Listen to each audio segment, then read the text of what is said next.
Hey, it's Mosquito, also known as Chris. Welcome to the shop. We've got a torch and some angle. Let's make a little mini handsaw.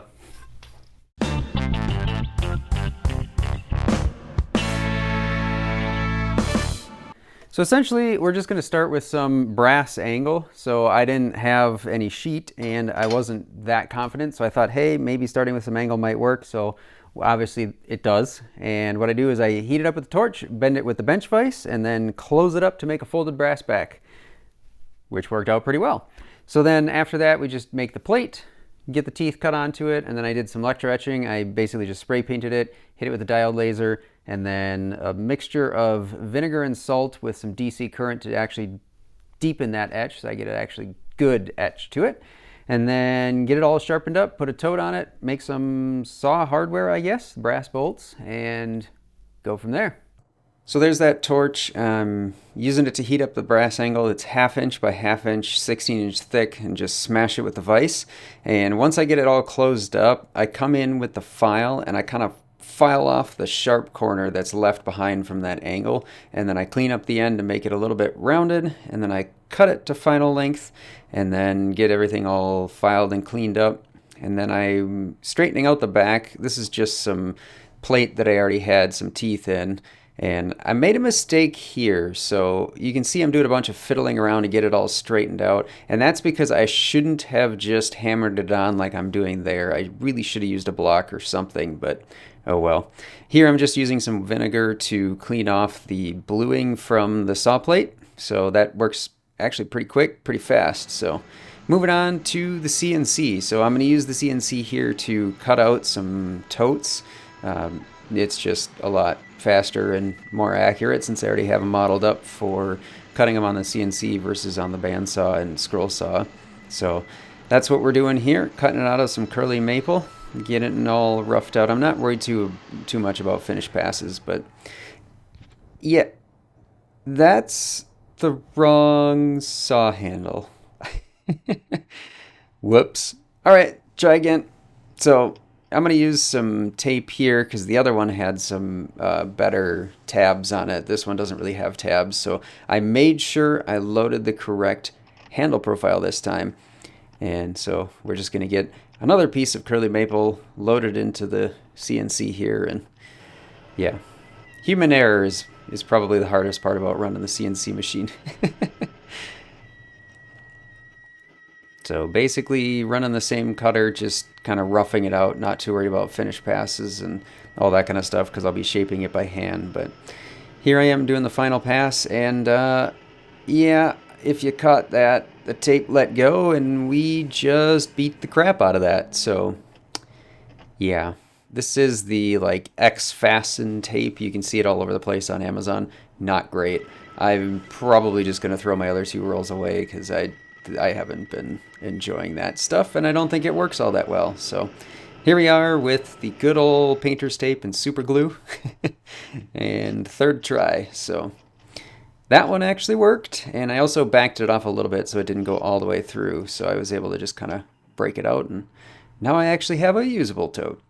Now I'm using some sandpaper and some Scotch-Brite pads. So I just kind of use 400 grit, 600 grit, and then I hit it with a red Scotch-Brite and some WD-40 to, I don't want to say polish up the plate because I don't really like polished plates. I kind of like the satin. But anyway, I painted it with some black Rust-Oleum protective enamel, and I'm using my diode to just burn through the paint for an etch. And then here I've got a DC power supply hooked up to just a sacrificial piece of metal with some microfiber on it. And I've got a solution of vinegar and salt that I'm going to use for the electro etching. And for my DC power supply, I set it for 24 volts, but then I didn't want it to go crazy. So I actually set it current limited to around 2 amps. I think I ended up being right around 9 volts in that situation. So 9 volt, 2 amp. Seemed to work pretty well, seemed to go fast enough without, I guess, just burning through everything real quick. So a couple of passes with that, and I just kind of redo the solution a couple of times and get it to the point where I'm ready to clean it up.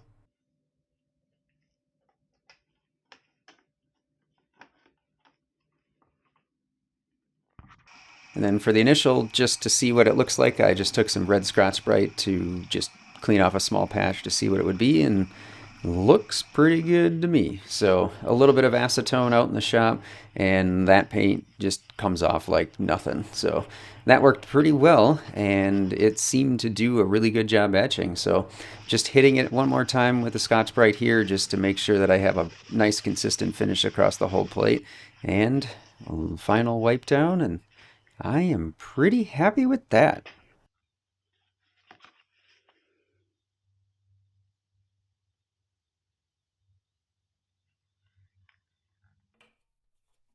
And then moving back over to the saw tote, I'm using my dovetail saw because it's the thinnest plate that I have, I guess. And I'm just using that to cut the slot in the tote. And I know that the plate on my dovetail saw is thinner than the plate that I intend to put in the actual saw. So I'm just doing this because that'll give me a little bit of wiggle room to kind of, I guess, fix it later. So once I'm done with the dovetail saw, I bring in the saw plate to see how it fits, and just like I expected, it is pretty tight. So that's definitely not going to fit, but that was kind of the plan. So here I grabbed a different tenon saw that has a little bit thicker plate and a little bit more set, and I kind of use that to follow the same curve. And then since that's the same width as the saw plate, that fits beautifully, and it's nice and straight. And now we have something that kind of almost looks like a saw. It's kind of one of those, I can't really hold it comfortably, so it's a little awkward being that small, but hey, there it is. All right, so I'm a lot more careful here of tiny taps. So a lot of little tiny taps to get that back on the plate. And here I come in with a wood block just to get it seated all the way down. I know there's some different opinions about whether or not the spine should be all the way down on the plate or not.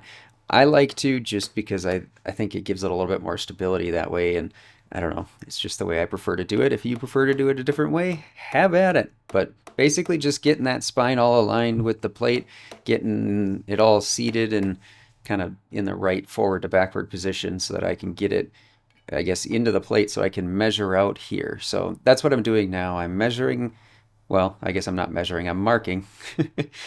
So just taking the pencil there and marking out exactly where that spine is going to be. And because it's a little bit narrower at the bottom, this works out pretty well because I can kind of work into it, I guess. So here I'm just using a gent saw. It's no particular reason, I guess, other than it's, I don't know. I don't know if I'd say easier to control, but we're just getting all the saws out. So just cutting out the sides of what will eventually become the mortise the best I can. It's kind of like doing half-blind dovetails. So you do the diagonal cut as much as you can, and then I'm just coming in here with a chisel and chopping out all that waste until I can do a test fit.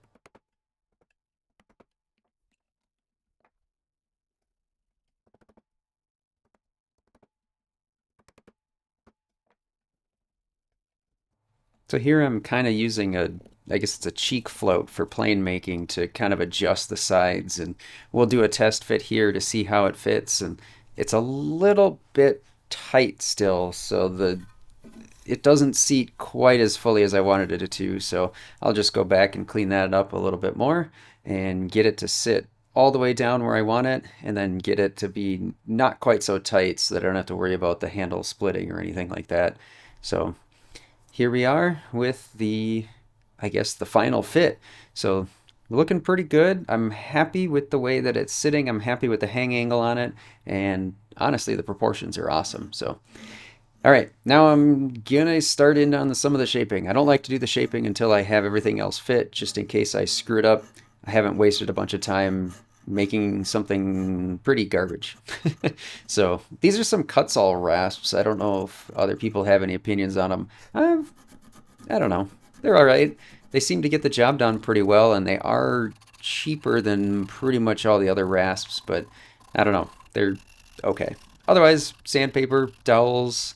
I have a couple of Gramercy, I guess these are, of their handle maker rasps, and I just recently noticed that they came out with a couple of different sizes, so I picked up the smaller size and the more coarse one. So it makes saw handle making easier, and I got tired of chasing the saw tote around, so I finally got smart and put some drawer liner in my uh, screw clamp, and that helped. I should have done that a long time ago, but basically a lot of hand rasping and hand sanding and getting it all shaped up and getting it feeling pretty good. This is the part where I like making them because they're a little bit quicker, but getting in the inside of the totes is kind of annoying because there's not a whole lot of space on the 2/3 scale totes, but it's been kind of fun. It really gets me into wanting to make more saws. But now I'm drilling out for the hardware. So I've already kind of put the Danish oil on this tote here, so it might look a little bit different, but it'll get a coat of shellac at the end anyway. But this is where, if I was going to make more of these, I would get a carbide spade drill. They work a lot better for spring steel plates like this. The standard twist drill is a little bit sketchy, but it worked out. So here I've got some, I guess they're Chicago screws or post bolts or binding bolts or whatever you want to call them, but they're 10 millimeter and I don't have a 10 millimeter drill, so I ended up just putting them in the lathe and drilling out a 3/8 inch hole so that I could test fit those and file them down and hit them with the Scotch-Brite to get a nice finish, and those should work out nicely. And then that jig that I was using with the hole in it to test the fit of the saw head, I also cut to the point where it would be the right size because these are too long, so I needed to file them down a little bit. So here I'm filing down the, I guess, female side of the bolt, and then the other side has a little bit that I had to file off too so it wouldn't bottom out. But basically that wouldn't be an issue if I was using 7/8 inch thick stock instead of the 3/4, but since this is 2/3 scale, seemed to work out to be pretty well sized for the application that I needed. But yeah, basically it goes together just like a normal saw would. You put the things in, and honestly, if I could find these but bigger, I would probably use them for other saws too instead of the more, I guess, traditional saw hardware. They work pretty well. And now we are filing, and that's the part that I like about the miniature saws. They file up pretty quick. I believe what I ended up going with was a 15-15, so 15-degree rake, 15-degree fleam, just to kind of get a bit of a hybrid. So it's got a little bit of a rough cut for crosscut, but I figured at least until I decided that I wanted to make more, maybe make a rip saw, it made more sense to have one that was kind of double duty, I guess. So here it is. Overall, it actually works pretty well. I really like this little thing. All right, so there you have it. That is the process of making this little miniature saw, and it is for my son, and it'll go alongside the mini panel saw that I made. So this one is 6 inches, this one's 12 inches, crosscut, I guess also crosscut, so I guess sooner or later I'm gonna have to make him a rip saw too. But anyway, I appreciate those of you that stuck around this far. Hopefully you learned something fun from this, or at least you're entertained for a little while. But I appreciate you nonetheless, and I will catch you in the next one.